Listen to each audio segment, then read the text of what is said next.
Have you ever felt like you're pushing a boulder uphill? You're giving everything you have to achieve a goal, working longer hours, thinking harder, forcing every step. But the more you push, the more it seems to slip away. You're told that success requires relentless effort, that you have to hustle harder than everyone else. But what if that's only half the story? What if the very act of trying so hard is the one thing holding you back? This is the great paradox of effort, a secret understood by quantum physicists and ancient mystics alike. The conventional belief that more control and more force lead to better results is one of the biggest illusions keeping you from the life you desire. You are taught to fight for what you want, but the universe doesn't respond to your fight. It responds to your frequency. Desperately trying to manifest something sends a powerful signal of lack, a vibration that screams to the quantum field, "I don't have this." And the universe, being an impeccable mirror, simply reflects that lack right back at you. Think about the biggest breakthroughs in your life. Did they happen when you were gritting your teeth, white-knuckling the situation? Or did they arrive in a moment of release? That moment in the shower, on a walk, or right after you finally said, "I give up." When the perfect idea suddenly landed in your mind. That is not a coincidence. That is the universe responding to your surrender. Reality is not a stubborn opponent to be wrestled into submission. It is a reflective surface. It doesn't give you what you demand with the intensity of your struggle. It gives you who you are being. Your state of being is the cause. Your reality is the effect. The more you force, the more you are being a person who lacks. The moment you let go, you open the door for a new state of being to emerge, one that is in harmony with what you desire. Today, we're not just going to talk about this. We're going to dismantle the old paradigm of effort and give you a new framework for creation, one that moves from force to flow. So what does it really mean to surrender? For many, the word conjures images of defeat, apathy, or passively waiting for life to happen to you. This is a profound misunderstanding. Surrender, in the context of creating your reality, is not a passive state. It is an incredibly active and powerful one. It is the state of coherence. True surrender is not about giving up on your desire. It's about giving up the fight against its absence. It is the conscious decision to stop focusing on the gap between where you are and where you want to be, and instead, to embody the feeling of your wish already fulfilled. You stop pleading with the universe and you start aligning with it. This is a fundamental shift in your energy. Instead of sending out a frequency of neediness, you begin broadcasting a frequency of wholeness. Imagine you're tuning a radio. You don't scream at the radio to play your favorite song. You calmly and deliberately turn the dial until you match the station's frequency. Once you're tuned in, the music flows effortlessly. Your desire is a frequency that already exists in the quantum field of infinite possibilities. Your job is not to create it from scratch through brute force. Your job is to tune your own frequency, your thoughts, feelings, and beliefs, to match it. Surrender is the act of dropping the static of doubt, fear, and impatience, and allowing your energy to resonate with the reality you've chosen. It's the difference between trying to break down a door and realizing you hold the key in your hand. The key is your state of being. When you surrender, you are declaring to the universe, "I trust the process. I am no longer fighting reality. I am becoming the reality I choose." To understand why surrender is so powerful, we need to look at what happens in your brain and body when you're forcing things.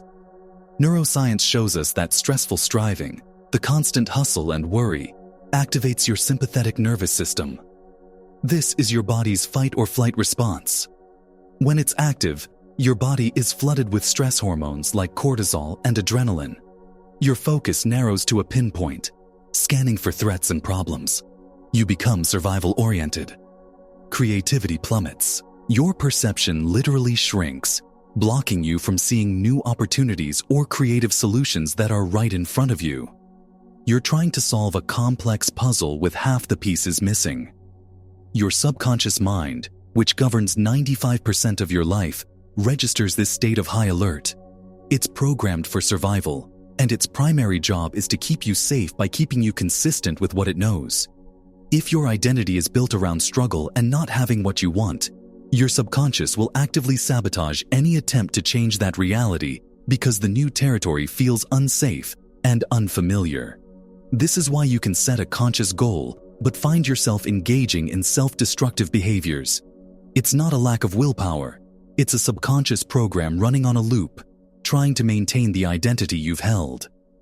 Epigenetics takes this even further, revealing that these emotional states of stress and lack can literally signal your genes to express themselves in ways that perpetuate disease and limitation. You are biologically programming yourself for more struggle. You are caught in a feedback loop of your own creation, where the effort to escape only tightens the chains. Now, contrast this with what happens when you let go. When you surrender and enter a state of trust and flow, you activate your parasympathetic nervous system. This is the rest and digest system. Your body relaxes. Your heart rate slows. Your brain waves shift from high-stress beta to more creative alpha and theta states. Your perception expands. Suddenly, you're able to connect dots you couldn't see before. This is the state where inspiration strikes. From a quantum perspective, this is even more profound. The famous double-slit experiment proved that the act of observation affects reality. Particles behave as waves of potential until they are observed. You, as the observer, are constantly collapsing possibilities into reality with your attention. But what is the quality of your observation? A stressed, chaotic, and incoherent observer, someone in fight or flight, is sending a messy, weak signal to the quantum field. It's like trying to see a clear image through a distorted lens. A calm, coherent, and aligned observer, however, sends a powerful, clear, and organized signal. You become a more effective creator. This isn't just philosophy, it's physics. Your internal state of being directly influences your ability to shape the quantum field of potential. So, the first practical step is to shift out of the state of trying. Take a moment right now. Place your hand on your heart. Take a deep breath and say this out loud with me. I allow it to be easy. Feel the shift, however small. You've just changed your neurological and energetic state. You've moved from resistance to resonance. This isn't about being lazy. It's about being smart. It's about using the laws of the universe to your advantage instead of fighting against them. This brings us to one of the most crucial distinctions on this path: forced effort versus inspired action. Letting go does not mean sitting on your couch and doing nothing. It means you stop taking action from a place of desperation. Forced effort comes from the mind. It's calculated, anxious, and rooted in the belief that if you don't make something happen, it won't happen. It carries the energy of lack. You take this action to get something. Inspired action, on the other hand, arises from your state of being. It feels different. It's intuitive, effortless, and often comes as a sudden nudge or a clear idea that feels light and exciting. It doesn't feel like a chore. It feels like the next logical, joyful step. You take this action because you are already being the person who has what you desire. The sequence is everything. The old model is act to get to be. I will work hard to get the money so I can be happy. The quantum model is be to act to have. I will be happy now, which will lead me to inspired actions that naturally result in me having abundance. Your first and most important work is to cultivate the state of being. Before you make the sales call, before you write the email, before you go on the date, stop, take a moment, close your eyes, tune into the feeling of the successful outcome. Feel the gratitude, the relief, the joy of it already being done. Embody that frequency. This isn't about faking it. It's about accessing a state that is just as real as your current physical reality. In the quantum field, all potentials exist simultaneously. By choosing to feel it now, you are selecting that reality with your energy. Then, from that state of coherence, ask yourself, what's the next logical step? The action you take from that place will be 100 times more powerful than 1,000 actions taken from a state of stress and lack. That aligned action becomes a signal of coherence, a declaration to the universe that you are now a vibrational match to the reality you've chosen. When you consistently stop forcing and enter this state of coherence, something magical begins to happen. Your personal energy field, which is now more orderly and powerful, begins to influence the quantum field around you through a principle known as resonance. Think of two tuning forks. If you strike one and the other is tuned to the same frequency, it will begin to vibrate spontaneously without ever being touched. This is called sympathetic resonance or entrainment. You are the first tuning fork. When you tune yourself to the frequency of abundance, health, or love, you begin to entrain the world around you. Reality itself begins to rearrange to match your new vibration. This is the mechanism behind synchronicities. You think of an old friend and they call you moments later. You need a specific piece of information, and a book falls off a shelf open to the exact right page. You decide on a new business venture, and the next day you meet the perfect partner for it at a coffee shop. These are not random coincidences. They are the universe confirming that you are in resonance. It is giving you feedback that your frequency is locked in. But here's a crucial piece of wisdom. The universe will not give you a complete step-by-step blueprint. This is where so many people get stuck. They try to force the full picture, to mentally figure out every single step from A to Z. This creates immense frustration and resistance because the process is intentionally not linear or fully transparent. The universe provides fragments, not the full map. It gives you the next breadcrumb, the next sign, the next piece of the puzzle. Your job isn't to see the end of the path. Your job is to trust the breadcrumb you've just been given and take the next inspired step, even with incomplete information. This is an act of profound faith, not in an external deity, but in the coherence of the universal field and your connection to it. As the ancient Taoist scripture, the Tao Te Ching, says, "The journey of 1,000 miles begins with a single step." Trusting the incomplete puzzle is the art of co-creation. You do your part by holding the frequency, and you allow the universe to do its part by arranging the details in ways you could never have orchestrated with your conscious mind alone. So how do you integrate this into your daily life? It begins with a conscious decision to make your internal state your number one priority. More important than your to-do list, more important than your inbox, is your state of being. Start your day with a simple practice. Before you even pick up your phone, spend just 5 minutes in a state of coherence. Sit quietly, close your eyes, and bring to mind the reality you are choosing to create. Don't just think about it. Feel it in your body. What does it feel like to have that loving relationship, that thriving business, that healthy body? Let the emotions of gratitude, joy, and freedom wash over you. Let this feeling be the first thing you feed your mind and body each day. You are setting your resonant frequency for the day. Then, throughout the day, create little checkpoints for yourself. When you feel yourself slipping into stress, force, or worry, pause. Place your hand on your heart again. Take one deep, conscious breath and repeat the mantra, "I allow it to be easy." This simple act is a pattern interrupt. It breaks the momentum of the old, resistant state and realigns you with the state of flow. I want you to make this interactive. Right now, in the comments below, write the declaration, "I am allowing it to be easy." By writing it, you are anchoring this intention not just for yourself, but as part of a collective. You are signaling to your subconscious mind and the universe that you are adopting a new way of operating. This isn't just a mental trick. It's a command to your entire being to shift from resistance to resonance. Make this your new habit. Whenever you find yourself struggling, stop, breathe, and declare, "I allow this to be easy."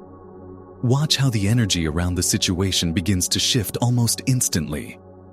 As you begin to practice this, you will inevitably face challenges. Your old identity, the one built on struggle and limitation, will not go quietly. Doubt will creep in.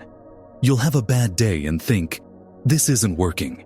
The external world might not change overnight, and the temptation to fall back into old patterns of force and control will be strong. This is a critical moment. It's a test. Your subconscious mind is checking to see if you're serious about this new identity. When this happens, do not judge yourself. Do not fight the doubt. That is just more resistance. Simply observe it. Acknowledge the old pattern and gently, compassionately, guide your focus back to the state you choose. Think of yourself as the observer in the quantum experiment again. When you observe your reality from a state of doubt, you are collapsing the potential for more things to doubt.